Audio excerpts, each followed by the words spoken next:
বাংলাদেশের ঢাকা থেকে আমি মিনহাজুল আবেদীন সকলকে স্বাগত জানাচ্ছি প্রেক্ষাপট টেলিভিশন আয়োজিত সমকালীন সংলাপ টকশোতে। আজকে শুরুতেই আমি সকলকে স্বাগত জানাচ্ছি আমাদের মহান স্বাধীনতা দিবসের শুভেচ্ছা জানিয়ে। 2024-এর জুলাই আগস্টের গণ অভ্যুত্থানের অধীনে নতুন একটি উপদেষ্টা পরিষদ গঠন করা হয়, যেখান থেকে আসলে বর্তমানে সরকার পরিচালিত হচ্ছে। সেই জায়গা থেকে আমরা দেখতে পাচ্ছি যে আসলে এই যে দলটি জুলাই আগস্টে গণহত্যা চালিয়েছে, কিংবা গত 16 বছর যাদের নির্যাতনের কারণে আসলে অন্যান্য রাজনৈতিক দলগুলো ঠিকভাবে রাজনীতি করতে পারেনি, তাদেরকে হঠাৎ করে তাদের এই যে গণহত্যার বিচার এবং নিষিদ্ধের ডাক দেওয়া হচ্ছে বিভিন্ন জায়গা থেকে, এবং সকলেই চাচ্ছে যেন আওয়ামী লীগকে রাজনৈতিকভাবে আসলে বাংলাদেশ থেকে আসলে চিরতরে নিষিদ্ধ করা হয়। এই বিষয়গুলো নিয়ে আজকে আমরা আলোচনা করব। আজকে আমাদের সঙ্গে উপস্থিত রয়েছেন রাকিব মাহমুদ, সংগঠক জুলাই মঞ্চ। এছাড়া আমাদের সঙ্গে রয়েছেন মুস্তাফিজান জেরিন, সদস্য মানবাধিকার সেল, বৈষম্য বিরোধী ছাত্র আন্দোলন। আমি শুরুতেই রাকিব মাহমুদ ভাইয়া আপনার কাছে আসতে চাই, সেটা হচ্ছে এই যে জুলাই মঞ্চ, এই জুলাই মঞ্চ আপনারা আসলে কেন গঠন করেছেন, বা এখন পর্যন্ত আপনাদের কার্যক্রম গুলো আসলে কি কি করেছেন? আমরা জানি যে আহ, গণ অভ্যুত্থান সংগঠিত হয়েছে 7 থেকে 8 মাস হয়েছে, কিন্তু এই গণ অভ্যুত্থানের পরবর্তীতে আমরা যে বাংলাদেশ পেয়েছিলাম, যে বাংলাদেশ আমরা এখন আহ স্বাধীনভাবে কথা বলতে পারছি। তাছাড়া অনেক ধরনের পরিবর্তন এসেছে যাদের হাত ধরে, তারা জুলাই আন্দোলনে যারা শহীদ হয়েছে এবং যারা আহত হয়েছে। কিন্তু আমরা দেখতে পাচ্ছি এই 7-8 মাস পার হয়ে গেলেও এই যে জুলাই শহীদ হয়েছে, এই শহীদদের তারা সঠিক বিচার পাচ্ছে না। এমনকি যারা আহত হয়েছে তাদের ক্ষেত্রে অনেকের চিকিৎসা না পাওয়ার যে অভিযোগ, এই অভিযোগটা পর্যন্ত পাওয়া যাচ্ছে। বাংলাদেশের স্বাধীনতার ইতিহাসে বাংলাদেশ যে স্বাধীন হলো আজকে নিয়ে এই হচ্ছে 54 বছর, বাংলাদেশ স্বাধীন হওয়ার 50 বছর। এই স্বাধীন হওয়ার এই 55 বছরে বাংলাদেশের ইতিহাসে এত বড় গণহত্যা কোনো দল এর আগে চালায়নি, এত বড় গণহত্যা সংঘটিত হয়নি। এত বড় গণহত্যা আমরা কিভাবে মাত্র 7 থেকে 8 মাসের মধ্যে ভুলে যেতে পারি? এটা জাতির কাছে একটা প্রশ্ন। এটা একটা বিবেকের কাছে প্রশ্ন, এবং এটা মানবতাবোধের একটা প্রশ্ন।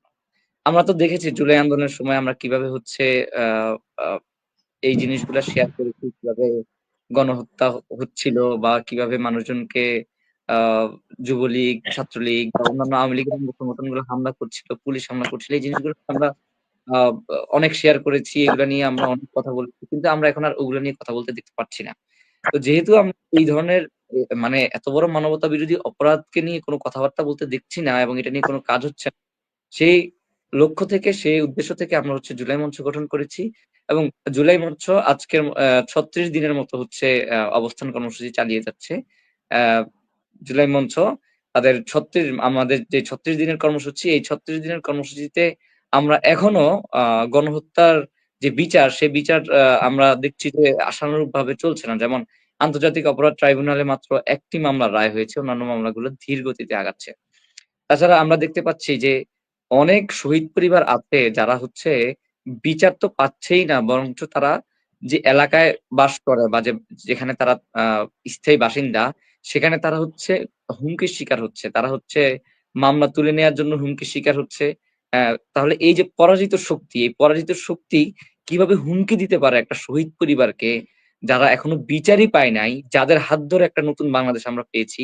এটাও একটা মানে প্রশ্ন রাখার দাবি। তো ওই জায়গা থেকে আসলে আমাদের এই জুলাই মঞ্চের আহ লক্ষ্য এবং জুলাই মঞ্চের উদ্দেশ্য, এই জায়গা থেকে হচ্ছে জুলাই মঞ্চ গঠন করা। আপনাকে অসংখ্য ধন্যবাদ। আমি যেই রকম আপনার কাছে আসতে চাই, সেটা হচ্ছে, তিনি তো বললেন যে এই যে গণহত্যা যেটা চালানো হয়েছে 15 আগস্টে, বা আওয়ামী লীগ নিষিদ্ধের যে বিষয়টা, তো আপনারা OHCHR নামের একটি রিপোর্ট নিয়ে আপনারা কাজ করছিলেন, তো সেই জায়গা থেকে আপনারা থেকে বাংলা অনুবাদ করে একটি বই আকারে প্রকাশ করেছেন। এটি নিয়ে একটু বিস্তারিত বলবেন যে সেখানে আসলে কোন কোন তথ্যগুলো আসলে উঠে এসেছে? ওয়েবসাইটটার যে রিপোর্টটি করেছে, রিপোর্ট তারা একদম নিরপেক্ষভাবে তৃণমূলে যে করেছে, এখানে প্রায় 287টি পরিবারের সাথে তারা সাক্ষাৎকার করেছে, এবং তারপরে তারা এই রিপোর্টটি লিখেছে। এখানে হিউম্যান রাইটস ভায়োলেশনের বিভিন্ন দিক উঠে এসেছে। প্রথমত, এখানে বাংলাদেশের সামরিক বাহিনীগুলো দ্বারা কিভাবে মানবাধিকার লঙ্ঘন হয়েছে সেটা উঠে এসেছে। তৎকালীন সরকার দ্বারা কিভাবে এই কয়েকদিনে জুলাইয়ের 15 থেকে শুরু করে এই আগস্টের 5 পর্যন্ত কোন ধরনের মানবাধিকার লঙ্ঘন হয়েছে সেগুলো উঠে এসেছে। এখানে প্রথমে শহীদদের প্রায় 1400 শহীদ হয়েছে এবং বিভিন্ন ধরনের কেস স্টাডি তারা এখানে তুলে ধরেছে। এছাড়াও এখানে মানবাধিকার লঙ্ঘন, শিশুর প্রতি সহিংসতা, তারপরে কিশোরদের প্রতি সহিংসতা, নারীর প্রতি সহিংসতা, এসব উঠে এসেছে। বেশিরভাগ গুম খুন এগুলা উঠে এসেছে। এখানে মানবাধিকারের মধ্যে প্রথমে আছে হলো অবশ্যই এখানে যে হত্যাগুলো বিচার বহির্ভূত হত্যা, এটা প্রথম মানবাধিকার লঙ্ঘন। এরপর আছে হলো 18 বছরের নিচে যেসব শিশুদেরকে, তারা তো শিশুই, আহ আইন অনুযায়ী তাদেরকে প্রথমত কারাগারে প্রেরণ করা হয়েছে বয়স বেশি দেখিয়ে, তারপরে কারাগারে বিভিন্ন ধরনের নির্যাতন করা হয়েছে, রিমান্ডে নেওয়া হয়েছে, এই ধরনের মানবাধিকার লঙ্ঘন হয়েছে। এরপর বিশেষ করে সামরিক বাহিনী দ্বারা, আহ যদিও সরকারের নির্দেশ থাকে কোনো অপরাধীকে যদি ধরাও লাগে, যদি তার উপর বল প্রয়োগ করা লাগে, যদি তাদের উপর অস্ত্র চালানো লাগে, তাও কিছু নিয়ম কানুন আছে। এখানে সুস্পষ্টভাবে মানবাধিকার লঙ্ঘন হয়েছে। এখানে বিশেষ করে দেখা যায় যে পায়ে আঘাত করেছে বা চোখে আঘাত করেছে। আর এখানে নিয়ম আছে যে যদি কাউকে এভাবে পুলিশ বা কোনো বাহিনী যদি কি বলে এটাকে বাধ্য হয় যে তারা গুলি করতেই হবে, তাও কি করতে হয়, নিশ্চিত করতে হয় যাতে যাতে হত্যা না হয়, কিভাবে আহত করবে, পায়ে গুলি করবে, তারপরে 6 ঘন্টা বা 8 ঘন্টার মধ্যে তার চিকিৎসার ব্যবস্থা করতে হবে, যা করা হয়নি। এর কারণে বাংলাদেশে এত অঙ্গহানি হয়েছে, এত মানুষ তাদের দৃষ্টিশক্তি হারিয়েছে। এগুলোই এগুলোই রিপোর্টে উঠে এসেছে। আর সবচেয়ে বেশি যেটা উঠে এসেছে সেটা হলো সেনাবাহিনী এবং বিভিন্ন ধরনের বাহিনী দ্বারা কিভাবে মানুষের উপর নির্যাতন হয়েছে, কিভাবে তারা আহ ইচ্ছা করে অঙ্গহানি করেছে বা নিশ্চিত করেছে যাতে আহ মৃত্যু হয়, তারপরে জীবন্ত লাশ দাফন করা হয়েছে, এই সব কিছুই এই রিপোর্টে ফুটে উঠেছে। এটাই আমরা শুধু বাংলা অনুবাদ করেছি, আর আমরা সরকারের কাছে আর্জি জানিয়েছি যাতে এটা পাঠ্যপুস্তকে অ্যাড করা হয়, এটা যাতে পরবর্তীতে যেসব জেনারেশন আসবে তারা যাতে এটা পড়ে, এইসব তথ্য যাতে তারা জানে, যাতে ইতিহাস বিকৃতি আর না হয়। আচ্ছা, এই যেটি আপনারা বাংলা অনুবাদ করেছেন এই বইটির নাম আপনারা কি দিয়েছেন বা কোথা থেকে তারা মানে যারা পাঠক সমাজ রয়েছে তারা এই বইটি পাবে? আপনি মিউট রয়েছেন। আপনি মিউট থেকে কথা বলছেন জৈনাপুর। অনলাইনে অর্ডার করা যাবে, আমি আপনাকে হোয়াটসঅ্যাপ নাম্বার দিয়ে দিব। এখন আমরা ওভাবে ছাপাতে পারিনি, আমাদের অর্থ সংকটের কারণে আমরা প্রায় 150 কপি ছাপিয়েছি। এখন আমরা ওইভাবে ছাপাতে পারিনি, আমরা চেষ্টা করছি ছাপানোর। আর পিডিএফ আমরা অনলাইনে দিয়ে দিব কয়েকদিনের মধ্যেই। জাতিসংঘের চোখে গণহত্যা, জুলাই গণ অভ্যুত্থানের মানবাধিকার লঙ্ঘনের ঘটনা প্রবাহ, এটা বইটার নাম। এটা জাস্ট আমরা অনুবাদ করেছি। আচ্ছা, আপনারা যেহেতু এই জুলাই আগস্টের স্মৃতিগুলো সংরক্ষণ করছেন বা এই যে গণঅর্থ হয়েছে সেটি নিয়ে আসলে কাজ করছেন, আপনাদেরকে অসংখ্য ধন্যবাদ এবং শুভকামনা জানাই। আমি আবারও রাকিব ভাই আপনার কাছে আসতে চাই। সেটা হচ্ছে এই যে জুলাই মঞ্চ আপনারা আসলে গঠন করলেন, আমরা দেখেছি যে আসলে 1971 সালে মুক্তিযুদ্ধে এই যে যুদ্ধ অপরাধী যারা ছিলেন তাদের বিচারের জন্য আসলে হচ্ছে আপনার সেই সময়টিতে আমরা দেখেছি যে গণজাগরণ মঞ্চ আসলে গঠন করা হয়েছিল এবং ওই সময়টিতে যেহেতু আওয়ামী লীগ সরকার ক্ষমতায় ছিল তারা নিজস্বভাবে কিন্তু আসলে এই গণজাগরণ মঞ্চকে সাপোর্ট করেছে বা অন্যান্য যারা ছিলেন সেই সময়টা বিভিন্ন ক্রিকেটারদেরকেও আমরা দেখেছি যে শাহবাগে আসলে তাদেরকে নিয়ে যাওয়া হয়েছে। তো সেই সময় আসলে সরকার থেকে তাদেরকে ফান্ডিং দেওয়ার মতো ঘটনা কিন্তু আসলে ঘটেছে আমরা যতটুকু জানি। তো সেই জায়গাটি থেকে আপনাদেরকে আসলে কেউ কোনো ধরনের ফান্ডিং দিচ্ছে কিনা এই ধরনের কাজকর্ম করার জন্য, বা আপনাদের ভবিষ্যৎ পরিকল্পনা কি এখন পর্যন্ত? আচ্ছা, ধন্যবাদ মিনাজুল আবেদিন। আমরা গণজাগরণ মঞ্চের যে ঘটনাটা দেখেছি সেটা হচ্ছে যে মানবতা বিরোধী অপরাধে অনেককে হচ্ছে সাজা দেওয়া হয়েছিল বিভিন্ন মেয়াদে। এমনকি অনেকের ফাঁসির রায় হয়েছিল, অনেকের যাবজ্জীবন হয়েছিল যুদ্ধাপরাধী আহ হিসাবে। তো এই জিনিসগুলো আদালতে তারা প্রমাণ করেছিল। এখন বিষয়টা হচ্ছে গণজাগরণ মঞ্চ দিয়ে মানুষের মধ্যে যে একটা যুদ্ধাপরাধীর বিরুদ্ধে যে একটা সেন্টিমেন্ট জাগ্রত করার বিষয় ছিল তাদের মধ্যে, এখানে সরকারি তত্ত্বাবধানে জিনিসটা হয়েছে। একদম সরকার নিজে থেকে তত্ত্বাবধান করেছে এবং এই ক্ষেত্রে বেশ কয়েকজনের নাম যেমন বলাই লাগে, যেমন ডক্টর মোহাম্মদ জাফর ইকবাল। তিনি হচ্ছেন অনেক ভালো একজন লেখক। উনি শিশু-কিশোরদের নিয়ে কাজ করেন। উনি হচ্ছে ম্যাথ অলিম্পিয়াড নিয়ে কাজ করেন। গণিতের যে চাহিদা এটা উনি হচ্ছে শিশু কিশোরদের মধ্যে জাগ্রত করতে পেরেছেন। কিন্তু এই যে লেখক বিভিন্ন সময় বিভিন্ন ধরনের রাজনৈতিক দল এই লেখকদেরকে হচ্ছে তাদের রাজনৈতিক হাতিয়ার হিসেবে ব্যবহার করে। তাদের লেখার মধ্যে বায়াসড যে ব্যাপারটা আছে, এই জিনিসটা তারা নিয়ে আসে। তো ডক্টর মোহাম্মদ জাফর ইকবালের মধ্যে এই জিনিসটাই তারা নিয়ে আসতে সক্ষম হয়েছে। আমরা গণজাগরণ মঞ্চে তাকেও উপস্থিত হতে দেখেছি, তাকে স্লোগান দিতে দেখেছি। ইনফেক্ট উনি হচ্ছে সবসময় মুক্তিযুদ্ধ বিষয়ক যে বইপত্রগুলা প্রকাশ করত সেখানে উনার ভাষ্য এমন ছিল বা উনার লেখার সারমর্মগুলা এমন ছিল যে যারা মুক্তিযুদ্ধে জড়িত ছিল সরাসরি একমাত্র তারাই হচ্ছে এই দেশের প্রকৃত অর্থে জাতীয়তাবাদের চেতনা ধারণকারী। আর যারা মুক্তিযুদ্ধে জড়িত ছিল না বা মুক্তিযুদ্ধ বিরোধী তারা সবাই হচ্ছে স্বাধীনতা বিরোধী। এরকম একটা ব্যাপারের প্রোপাগান্ডা বা প্রচারণা ছিল। সো এটা আসলে সরকারি একটা এজেন্ডা বাস্তবায়ন করা এবং ওখানে সরকারের সরাসরি ফান্ডিং বা সরাসরি সরকারের থেকেই হচ্ছে এই কার্যক্রমটা পরিচালনা করা হয়েছিল এবং তারা এই জিনিসটাকে মানুষের যে সেন্টিমেন্ট আছে সেটাকে কাজে লাগিয়ে তারা হচ্ছে এটাকে একদম প্রুভড করে নেয় এবং তারা হচ্ছে এই জিনিসটাকে হচ্ছে এস্টাবলিশড করে নেয় একটা সময়। এটার বিরুদ্ধে যখন মানুষ কথা বলতে গিয়েছিল তারা হচ্ছে যে বিরোধী শক্তিকে যে দমনের জন্য তাদের যে হাতিয়ার সেই হাতিয়ারগুলা তারা ব্যবহার করে। এখন আমাদের যে বিষয়টা আমাদের জুলাই মঞ্চ ঠিক ২৪ এর চেতনাকে ধারণ করে এবং গণহত্যার বিচার চায়। আমরা ওই ৭১ সালের জন্য গণজাগরণ মঞ্চ গঠন হয়েছে ২০১২ সালে ১৩ সালে এই সময়টা। কিন্তু ওই আমরা হচ্ছে ২৪ এর গণহত্যার জন্য তো আমরা অনেক পরে গিয়ে হচ্ছে গণহত্যার বিচারের জন্য জুলাই মঞ্চ গঠন করিনি। আমরা যখন দেখেছি যে ঠিক মানে সঠিক বিচার পাচ্ছে না স্বজনরা, যাদের মাধ্যমে আমরা একটা ফ্যাসিবাদ সরকারকে এই দেশ থেকে আ সরিয়ে দিতে বাধ্য করেছি। যারা হচ্ছে প্রকৃত দাবিদার এই ২৪ এর চেতনার, কিন্তু তারাই হচ্ছে তাদের সঠিক ন্যায় বিচার পাচ্ছে না, সঠিক অধিকার পাচ্ছে না। সেই জায়গা থেকে হচ্ছে আমরা এই জুলাই মঞ্চ গঠন করেছি। কিন্তু এখানে ফান্ডিং এর কোনো ব্যাপার নাই, এখানে গভর্নমেন্টের কোনো ব্যাপার নাই। কারণ আমরা জানি এখন একটি অন্তর্বর্তীকালীন সরকার রয়েছে। তারা হচ্ছে অনেক সংস্কারমূলক কাজে তারা আছে এবং তাদের আরেকটা প্রধান দায়িত্ব ছিল হচ্ছে এই গণহত্যার বিচারগুলা হচ্ছে নিশ্চিত করা। সেখানে তাদের অবশ্যই একটু গ্যাপ আছে বলে আমার মনে হয়। তো গণহত্যার বিচারের যে বিষয়টা, এই বিচারের বিষয়টা আমরা স্বতঃস্ফূর্তভাবে নিজেদের উদ্যোগেই করেছি। এখানে ফান্ডিং এর বা সরকার থেকে সাপোর্ট এর কোনো বিষয় আমাদের মধ্যে নাই।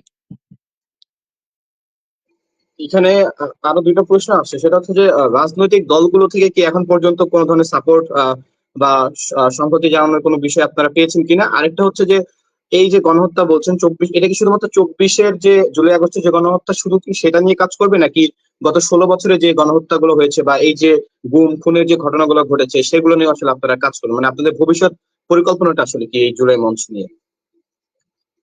আচ্ছা।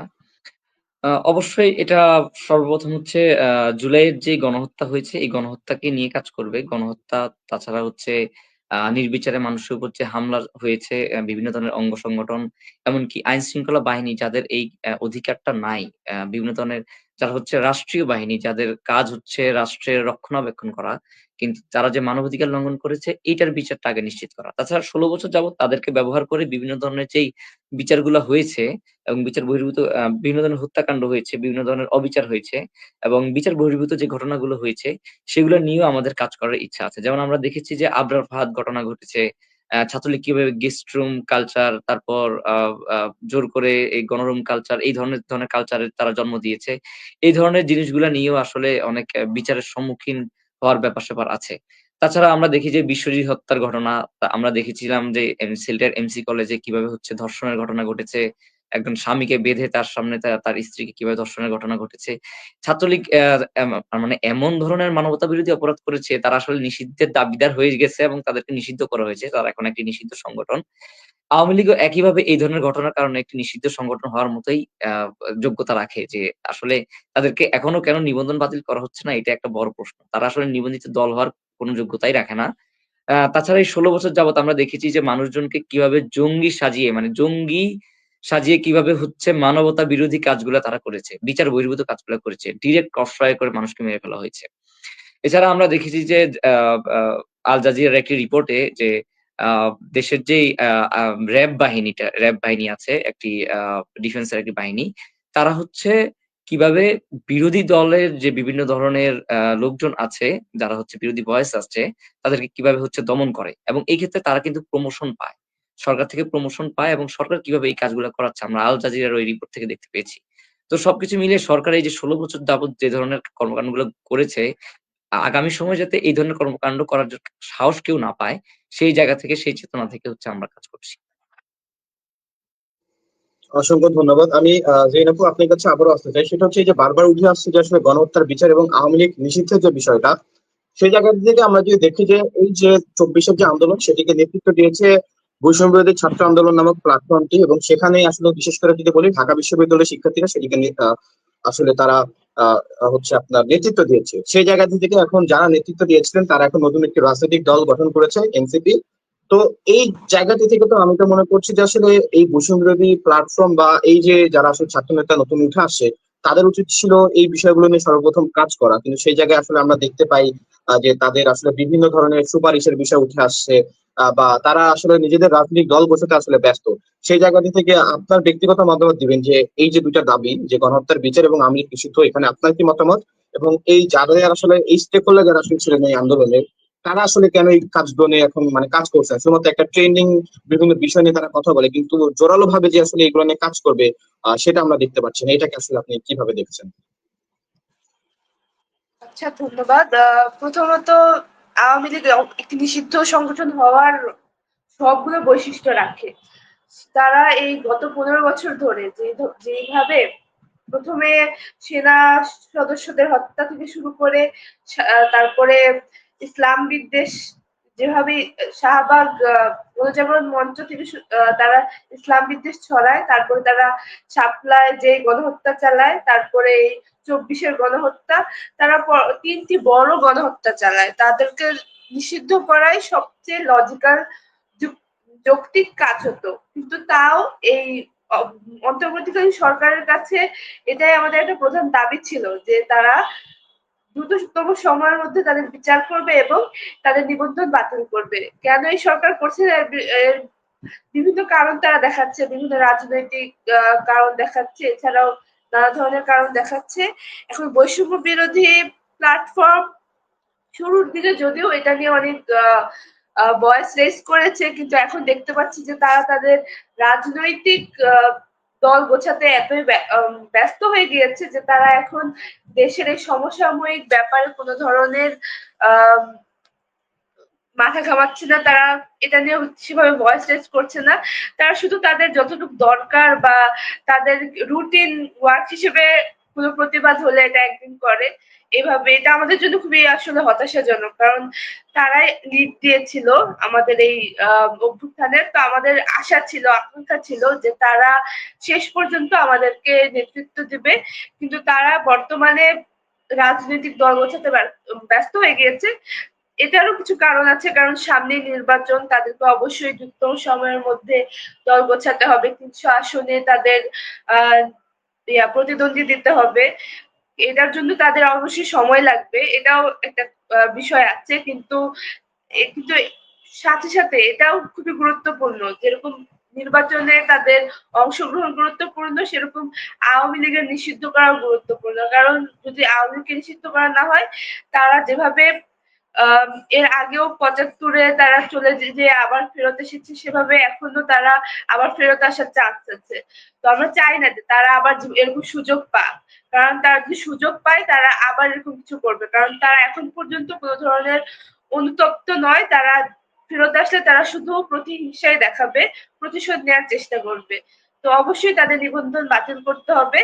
আর এখনো দেখা যাচ্ছে বিভিন্ন প্রত্যন্ত অঞ্চলে বা ঢাকার বাহিরে আওয়ামী লীগের নেতাদের আহ ওরা ওপেনলি ঘোরাফেরা করছে, তাদেরকে গ্রেফতারও করা হচ্ছে না, বিচার করা তো দূরের কথা। তো আশা করছিলাম যে বর্তমান সরকার, তারপর রাজনৈতিক দলসমূহ, আইনশৃঙ্খলা বাহিনী এসব নিয়ে তৎপর হবে, কিন্তু ৭ মাস হয়ে গেছে গণ অভ্যুত্থানের, এখন পর্যন্ত এরকম কিছুই দেখা যায়নি।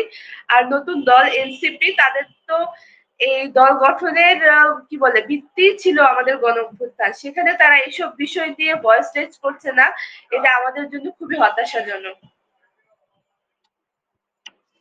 অসংখ্য ধন্যবাদ। আমি রাকিব ভাই আপনার কাছে একটা সাধারণ একটা প্রশ্ন করতে চাই। এই যে বিভিন্ন ধরনের ঘটনা আমরা দেখতে পাচ্ছি যে রাজনৈতিক দল গঠন হওয়ার পরে আমরা দেখলাম যে হোটেল ইন্টারকন্টিনেন্টালে, যেটা এত নামি দামি একটা হোটেলে তারা আসলে ইফতার পার্টির ব্যবস্থা করলেন। এরপরে আমরা দেখতে পেলাম যে আসলে ওয়াসার যে নিয়োগ বাণিজ্য যেটা ছিল সেখানে আসলে এই যে সমন্বয়ক যারা ছিলেন বৈষম্য বিরোধী বা এই যে যারা এখন নতুন রাজনৈতিক দলে আসে তাদের বিভিন্ন ধরনের সুপারিশের আমরা বিষয়টা দেখতে পেলাম। এরপরে আমরা দেখতে পেলাম যে সার্জিস আলম গত 2 দিন আগে তিনি 100টির মতো গাড়ি নিয়ে তার নিজের পঞ্চগড় জেলায় আসলে শোডাউন দিয়েছেন এবং ঢাকা থেকে সৈয়দপুরে তিনি বিমানে করে গিয়েছেন। এখন এটা নিয়ে আসলে অনেকে প্রশ্ন করছে, উনি উত্তর দিয়েছেন যে আসলে 50 বছর আগেও নাকি হচ্ছে তার পরিবারে এরকম সম্পত্তি ছিল যে তিনি সেটা করতে পারতেন। তো আপনার কাছে কি মনে হয় যে তারা কি আসলে এই যে 24-এ যে গণ আন্দোলন থেকে বা গণ অভ্যুত্থান থেকে উঠে আসে, তারা এই 24-এ যারা শহীদ হয়েছেন কিংবা যারা আহত হয়েছেন তাদের রক্তের সাথে বেইমানি করলেন কিনা? আচ্ছা, ধন্যবাদ।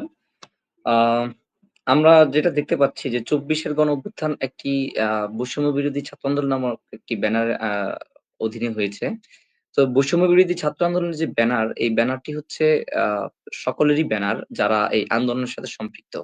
এই ব্যানারটি কারো নিজস্ব সম্পত্তি না, এই ব্যানারটি সকলেই ধারণ করে। এই যারা ফেসবুকে একটি স্ট্যাটাস পর্যন্ত দিয়েছে এই আ ফ্যাসিস্টের বিরুদ্ধে, তারাও কিন্তু এই ব্যানারটিকে ধারণ করে। তো এই ব্যানারটিকে কাজে লাগিয়ে এবং কি তারা নিজেরা হচ্ছে আ একটি নিরপেক্ষ সরকার গঠন করে পরবর্তীতে তারা দল গঠন করা, এটার জন্য আসলে কেউ জীবন দেয়নি। সরকার এক জিনিস আর তাদের দল হচ্ছে আরেক জিনিস। কিন্তু সরকার থেকে আমরা দেখেছি যে উপদেষ্টা নাহিদ ইসলাম তিনি সরাসরি এসে হচ্ছে এনসিপির আহ্বায়ক হিসেবে যোগদান করে হচ্ছে তার দল ঘোষণা করেন এবং তারা রাজনৈতিক মাঠে হচ্ছে তারা অ্যাক্টিভ হয়ে যান এবং দেখা যাবে যে হয়তো অনেক সমন্বয়ক যারা আছেন এখনো সরকারে বা সরকারের বিভিন্ন পদে বহাল আছেন। তারাও দেখা গেছে যে বা যে বিভিন্ন মন্ত্রণালয়ে যারা আছেন তারাও দেখা গেছে যে আস্তে, আস্তে পদত্যাগ করে তারা হচ্ছে এনসিপিতে আসবে। তো আল্টিমেটলি এটাকে একটা কিংস পার্টি বলা যায় আমরা রাজনীতির ভাষায় যদি বলে থাকি। এছাড়া আমরা যে সাজিস আলমের যে কথাটি আপনি বললেন, সেটা হচ্ছে এই যে এত বড় যে শোডাউন আমরা দেখেছি কিছুদিন আগে সাজিস আলম বলেছিলেন যে, "আমার পকেটে টাকা নাই। ইনফেক্ট আমার পকেটে ওয়ালেটই নাই।" ঠিক আছে? এখন আবার উনি বলছেন যে আ আ উনার আসলে ৫০ বছর আগেও উনাদের হচ্ছে এরকম শোডাউন দেওয়ার মতো অবস্থা ছিল। তাহলে উনি নিজের কথাটি তো নিজে মানে রাখতে পারছেন না। উনি নিজেকেই তো নিজে রোস্ট করে ফেলছেন। তো উনার কথারই তো কোনো ভিত্তি নাই। মানে নিজের মুখে নিজে অস্বীকার। যেগুলা আমরা হচ্ছে ধরতে গেলে ওই আওয়ামী লীগের সময় বিভিন্ন নেতাদের কাছ থেকে আমরা শুনতে পেতাম। এটা একটা বিষয়। শুধু সার্জিস আলম না, এখানে আব্দুল হান্নান মাসুদকে আমরা দেখেছি তার উপজেলা হাতিয়ায় সে কিভাবে হচ্ছে শোডাউন দিয়েছে। আ বিরাট গাড়িবহর, অনেক বাইক, অনেক বড় শোডাউন। এই যে বিষয়গুলা, এগুলা আসলে মানুষের চোখে পড়ার মতো বিষয়। যে তারা তো কিছুদিন আগেও রাস্তায় ছিল। কিছুদিন আগেও আমাদের মতোই শিক্ষার্থী হয়তো টিউশন করে চলতো খুব স্বাভাবিকভাবে যেভাবে মানে চলাফেরা হয় আরকি, যেভাবে জীবনযাপন হয় শিক্ষার্থীদের, সেরকমই শিক্ষার্থী তারা ছিল। কিন্তু এই যে হুট করে ৫০ টা ১০০ টার মতো গাড়ি বহর নিয়ে শোডাউন দেওয়া, এত বিরাট বড় শোডাউন দেওয়া, এগুলো আসলে মানে একটা বিরাট অর্থের যোগান ছাড়া আসলে এই জিনিসগুলো সম্ভব না। এগুলো আসলে মানুষজন বুঝতে পারে, মানুষের চোখে তো আর ধুলা দেওয়া যায় না। এই জিনিসগুলো একবারেই স্বাভাবিকভাবে মানুষের চোখে ধরা ধরা পড়ার মতো। বিষয়টি হচ্ছে যে তাদের দল গঠন করা এবং তাদের এই শোডাউনের জন্য আসলে আমরা আমাদের শহীদ ভাইয়েরা জীবন দেয় নাই। আমরা আহত হই নাই। ইনফেক্ট আমি নিজেও আহত হয়েছি।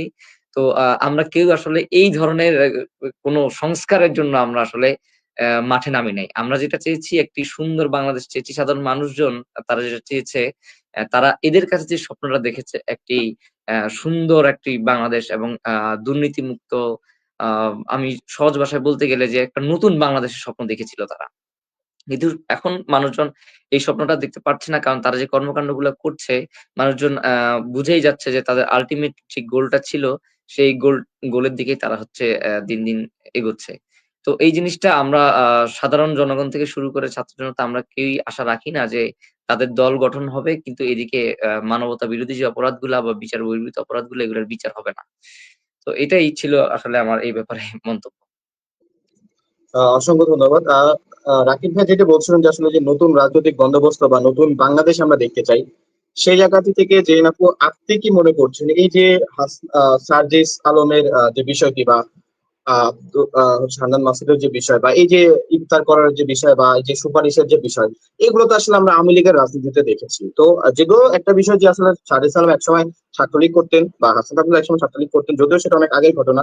তো আপনার কাছে কি মনে হয় যে তাদের ওই যে পুরাতন যে অভ্যাস, সেই অভ্যাসগুলো এখনো রয়ে গেছে এবং নতুন রাজনৈতিক যে বন্দোবস্ত সেটি না করে তারা আসলে আগের ধারার রাজনীতি তারা আসলে করতে চাচ্ছেন? আচ্ছা, এখানে আমি একটু রাকিব ভাইয়ের একটা কথা এখানে বলবো যে হ্যাঁ, এটা সঠিক যে শহীদরা রক্ত দেয় নাই যে নতুন রাজনৈতিক দল হবে। কিন্তু যদি নতুন রাজনৈতিক দল না আসে, যারা জুলাইকে ধারণ করে এরকম দল যদি না আসে, এই সরকার তো বেশি দিন থাকবে না। হয়তো ডিসেম্বর পর্যন্ত থাকবে বা আরো ১-২ বছর থাকবে। এরপরে দেশের যদি অবস্থা একই রকম হয়, তা আমাদের জন্য তো আসলেই দুর্ভাগ্যজনক হবে। যদি আমাদেরকে আবার এই ২৪-এর মতো ঘটনা ঘটে, তা আমাদের জন্য হতাশাজনক হবে। তো এর জন্য নতুন রাজনৈতিক দল আসার প্রয়োজন ছিল, প্রয়োজনীয়তা আছে। এখানে একটা কথা আছে যে এই যে ১০০ গাড়ি নিয়ে শোডাউন করছে বা এই যে এত এখানে তারা জবাবদিহিতা যেরকম থাকার কথা ছিল, তারা প্রথমে যেরকম নতুন রাজনৈতিক বন্দোবস্তের কথা বলেছে তা এখানে আসলে ওইভাবে দেখা যাচ্ছে না। আহ, আরেকদিকে যদি এনসিপির নেতাদের সাথে কথা বলা হয়, তারা যেটা বলছে যে মাঠের রাজনীতি আর আমরা যেটা যেই ধরনের রাজনীতি চাই দুইটা আসলে এক না। তো মাঠের রাজনীতিতে অনেক কিছু করার প্রয়োজন পড়ে। তাদের আহ, বাড়ি টু বাড়ি বাড়ি যাওয়া লাগে, শোডাউন ওটাও দিতে পারে, কিন্তু তার একটা লিমিট থাকে। দেখা যায় যে কোনো বিএনপির নেতাও এরকম ১০০ গাড়ি নিয়ে এখন শোডাউন দেয় না। সেখানে একটা নতুন রাজনৈতিক দল হয়ে তাদের কি পরিমাণ অর্থ এভাবে আসে, কোথা থেকে আসে, এটা নিয়ে কোনো ধরনের জবাব তারা সেভাবে দেয়নি। যা দিয়েছে তাও অযৌক্তিক লেগেছে। তো এটা আমাদের জন্য আসলে হতাশাজনক যে তারা যে ধরনের নতুন রাজনৈতিক বন্দোবস্তের স্বপ্ন দেখিয়েছে সেরকম কিছু পাওয়া যায়নি। আর যেটা ইন্টারকন্টিনেন্টালে যেই ইফতারের কথা হচ্ছে ওইখানে তারা বিভিন্ন ধরনের ডেমোক্রেট তারপরে অনেক রাজনৈতিক দলের নেতা এদেরকে ইনভাইট করেছিল। তো তাদেরকে অবশ্যই যেকোনো জায়গায় ইনভাইট করা যায় না। তো এর জন্য তাদের যুক্তি হলো যে এর জন্য তারা এরকম জায়গায় করেছে। এখানে অর্থ কোথা থেকে এসেছে তা বলতে পারবো না, তা তারা ওভাবে জানায়নি। কিন্তু কোনো রাজনৈতিক দল বাংলাদেশে রাজনীতি করতে হলে তাদের অর্থ লাগবে। অর্থ ছাড়া একটা ইউনিয়নের কোনো একটা চেয়ারম্যানের জন্য তারা নির্বাচন আসলে করতে পারে না। এটার জন্য কয়েক লাখ টাকা লাগে। বাংলাদেশের রাজনৈতিক বন্দোবস্ত এরকমই। এখানে আমার একটা এখন প্রশ্ন করতে চাই। এটা হচ্ছে হুম, যে হ্যাঁ, এটা আপনি ঠিক বলছেন যে আসলে রাজনীতি করতে বাংলাদেশে আসলে অর্থের প্রয়োজন রয়েছে। আপনি দেখেন বিএনপির মতো এই যে এত বছর ধরে চলে আসা একটা রাজনৈতিক দলও কিন্তু এই রমজানে এত বড় ইফতার পার্টি করেনি। সেই জায়গায় কিছুদিন আগে গঠন হওয়া যখন একটা নতুন রাজনৈতিক দল যখন আসলে এরকম একটা ইফতার পার্টি করে তখন কিন্তু আসলে সকলের মনে আসলে প্রশ্ন জাগে যে আসলে এই অর্থের উৎসটা আসলে কোথায়, তারা কিন্তু এখনো সুস্পষ্ট ভাবে বলেনি। আমি যতটুকু জানি যে এখান থেকে বক্তব্য একটা আসছে যে যারা আসলে তাদেরকে অর্থগুলো দিয়েছে তাদের ব্যাপারে নাকি বললে তাদের নাকি হচ্ছে আপনার আহ নিরাপত্তার হচ্ছে সমস্যা হবে, এরকম একটা কথা উঠে আসছে। তো সেই জায়গাটি থেকে তো আসলে তাদের এটা পরিষ্কার করে বলা উচিত ছিল যে তারা এতগুলো অর্থ কোথা পেলো। এই জায়গায় তারা আরেকটা বিষয় তুলে ধরে যে তাদের নাকি হচ্ছে যারা নেতাকর্মী যারা রয়েছেন এনসিপির, তার নাকি একটা চাঁদা দিতে হয়। তো চাঁদাটা আসলে এই রাজনৈতিক দলের আছে মেম্বারই বা কতজন রয়েছে যে এত পরিমাণে চাঁদা তাদের উঠে, বা এই যে একটা ধোঁয়াশা একটা সৃষ্টি, এটা কিন্তু আসলে আওয়ামী লীগের সময় হতো। যে কারণে কিন্তু এই বিষয়গুলো বারবার উঠে আসছে, এবং এই যে আমরা বারবার নতুন রাজনৈতিক বন্দোবস্তের কথা বলছি সেই জায়গাটি থেকে কিন্তু আসলে এই ছাত্র জনতা কিন্তু তাদের প্রতি যে আশা সেখান থেকে কিন্তু আসলে হতাশ হচ্ছে। এটা হ্যাঁ, এটা রাজনৈতিক দল সবসময় শুধু চাঁদা দিয়ে কখনোই চলতে পারে না। কিছু চাঁদা নেয়, তারপরে তাদের প্রবাসী যারা আছে, প্রবাসী তাদের যে শুভাকাঙ্ক্ষী বা সাপোর্টার যাই তারা বলে সমর্থক, তারা কিছু টাকা পয়সা দেয়। তারপরে তাদের শিল্পপতি বা বিত্তশালী যারা আছে তারা কিছু অর্থ দেয়। এভাবে সব রাজনৈতিক দল এভাবে চলে। কিন্তু বিএনপি একটি বড় রাজনৈতিক দল বা আওয়ামী লীগ একটি বড় রাজনৈতিক দল। তারা আগেও ক্ষমতায় এসেছে বা তাদের অনেক ব্যবসায়ী আছে যারা অনেক বিত্তশালী। তাই তাদেরকে এটা মানে বোঝা যায় যে তারা কোথা থেকে অর্থ পায়। কিন্তু এনসিপির মতো একটি নতুন দল, তারা এরকম মানে এরকম বড় কোনো শিল্পপতি বা কোনো ব্যবসায়ী তাদের দলে এখন পর্যন্ত আমি দেখিনি। তো সেরকম ওপেন ভাবে কেউ আসেনি। তো তারা কোথা থেকে অর্থ পাচ্ছে সেটা তারা কোনোভাবেই মানে ধোঁয়াশার মধ্যে রেখেছে, আসলে ধোঁয়াশার মধ্যে রেখেছে।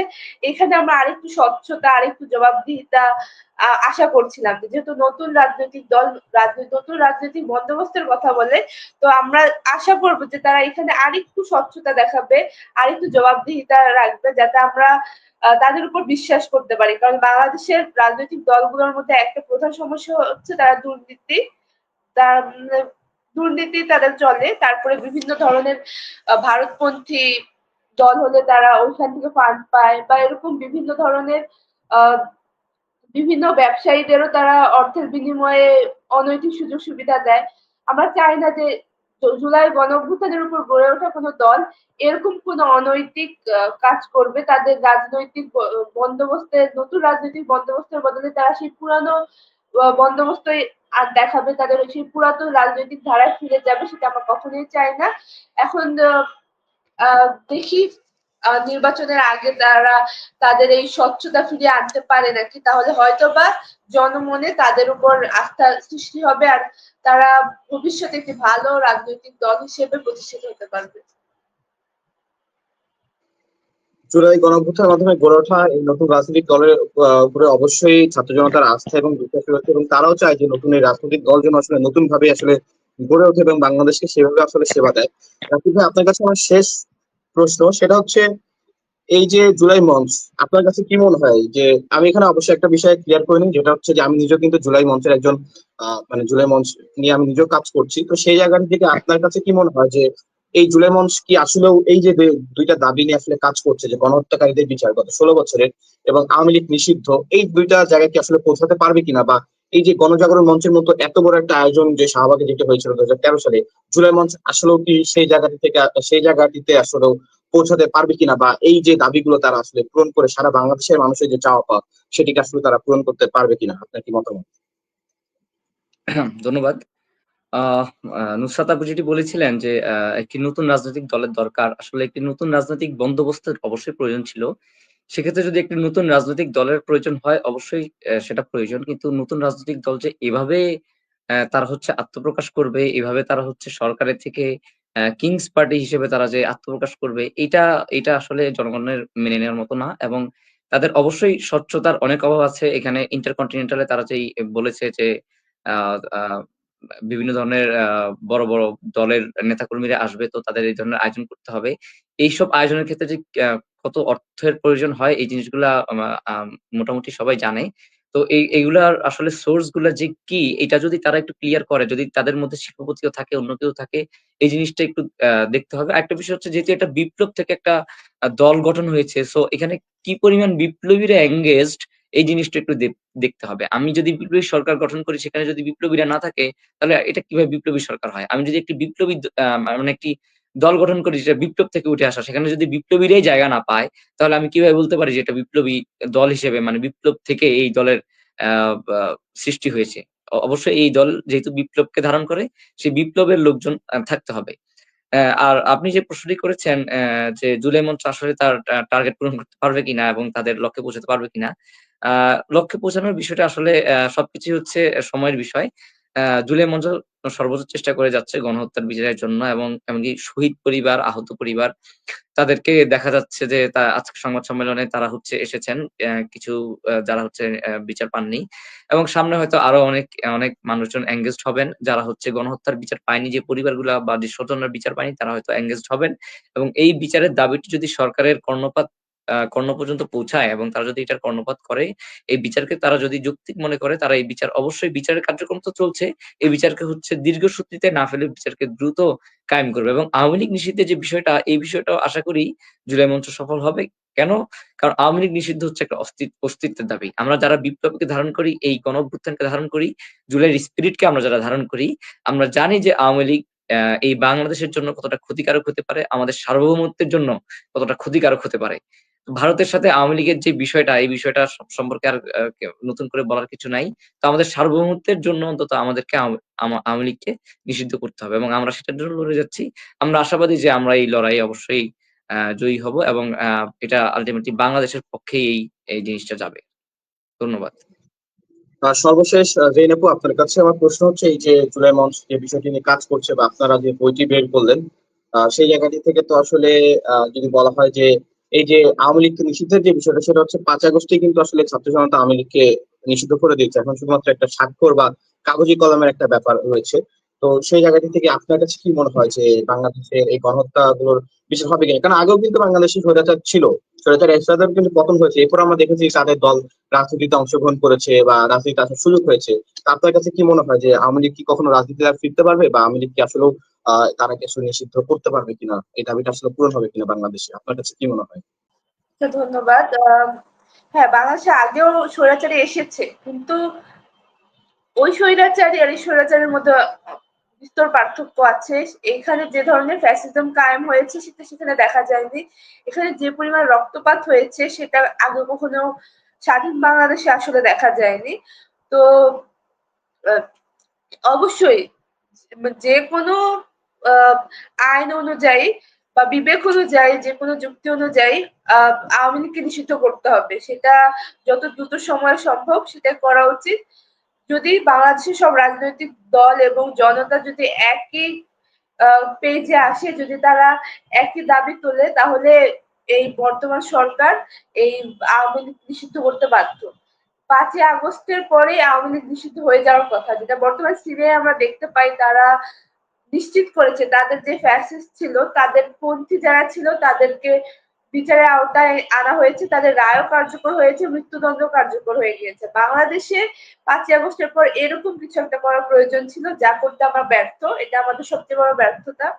আর এর জন্য সুযোগ আছে আওয়ামী লীগের আবার ফিরে আসার। আমরা যদি আওয়ামী লীগকে নিষিদ্ধ করতে পারি, হয়তোবা তারা অন্য কোনো নামে, অন্য কোনো ব্যানারে বাংলাদেশের রাজনীতিতে ফিরে আসার চেষ্টা করবে। কিন্তু যদি বিচার নিশ্চিত হয়, তাহলে আহ গণহত্যার পক্ষে যেসব আওয়ামী লীগ ছিল, বাংলাদেশের গুম খুন সব মানবাধিকার লঙ্ঘনে যেসব আওয়ামী লীগ যুক্ত ছিল, তাদেরকে যদি বিচারের আওতায় আনা হয়, তাহলে যত অপরাধী আছে তাদেরকে যদি বিচারের আওতায় আনা হয়, তাহলে তাদের আর রাজনীতিতে ফিরে আসার কোনো সুযোগ নেই। এরপরে যদি ভালো আওয়ামী লীগ থাকে, যদিও ভালো আওয়ামী লীগ বলে কিছু হয় বলে আমি বিশ্বাস করি না, তা যদি তারা থাকে, তারা হয়তো অন্য ব্যানারে বাংলাদেশে আবার রাজনীতিতে ফিরে আসবে। কিন্তু আগামী 10-20 বছরের মধ্যে আওয়ামী লীগের এই দেশে রাজনীতি করার কোনো আহ সুযোগ আমি দেখতে পাচ্ছি না। বাংলাদেশে এখন পর্যন্ত আওয়ামী লীগ 1975 সালে শেখ পরিবার যখন আসলে তারা মারা গেলেন, তারপরও আমরা দেখেছি যে আসলে বিভিন্ন রাজনৈতিক দল কিন্তু আওয়ামী লীগকে পুনর্বাসন করেছেন, এবং যে রাজনৈতিক দলে আওয়ামী লীগকে পুনর্বাসন করেছেন প্রত্যেককে এই কিন্তু আওয়ামী লীগ আসলে বিভিন্ন ভাবে নির্যাতন বা নিপীড়নের মধ্যে নিয়ে গিয়েছেন। তো সেই জায়গা থেকে ইতিহাস বলে যে কখনো এখন পর্যন্ত এই যে স্বৈর শাসক বা ফ্যাসিস্ট ফিরে আসেনি। যদি এটি কখনো বাংলাদেশে যদি হয়, তাহলে আমি বলবো যে ইতিহাসই আসলে পরিবর্তন হয়ে যাবে। এখন প্রত্যেক ছাত্র জনতার এটাই আকাঙ্ক্ষা, যেন এই যে গণহত্যাগুলোর বিচার হয়, এবং আওয়ামী লীগকে যেন আসলে রাজনৈতিকভাবে সকল কর্মকাণ্ড থেকে আসলে যেন তাদেরকে নিষিদ্ধ করা হয়। দেখার বিষয় যে এই দাবিগুলো আসলে কতটুকু ভবিষ্যতে পূরণ হবে। এই বিষয়টি নিয়ে আজকে আমরা আমাদের টক শো এখানে শেষ করছি। সকলকে ধন্যবাদ।